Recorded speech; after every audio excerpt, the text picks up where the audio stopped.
ఆస్తులు పెంచుకొని ప్రజలకు సేవ చేయాలని చెప్పి నర్సాపూర్లో మెదక్లో మేము పోయి వారితో చర్చించిన తర్వాత అందరు మహిళలు కూడా నేను మళ్ళీ పోయి వాళ్ళ గ్రూప్లలో పోయి కలిసి ఫోటోలు దిగి వారందరినీ అడగడం జరిగింది.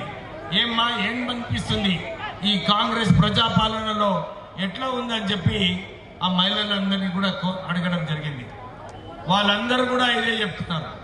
సార్ చాలా సంతోషంగా ఉంది. ఇప్పుడే రోహిత్ గారు చెప్పినట్టు మాకు గ్యారంటీ కార్డు ప్రకారంగా అన్ని స్కీమ్స్ అమలు అవుతాయి. అంతా కూడా మనం చూస్తున్నాము. ప్రజలు మొన్న అసెంబ్లీ ఎలక్షన్లో ఏమి తీర్పు ఇవ్వడం జరిగింది.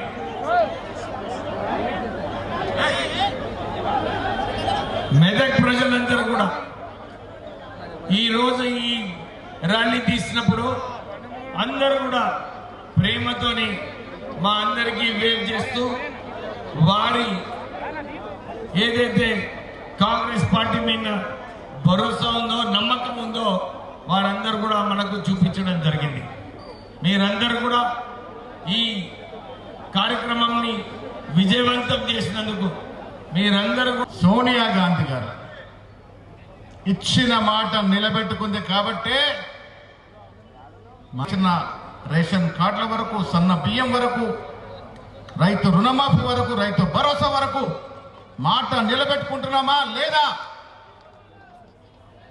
7.5 లక్షల కోట్ల అప్పు చేసి కేసీఆర్ గారు ఫామ్ హౌస్ ప్రభుత్వం బరువు మోస్తా ఉంది.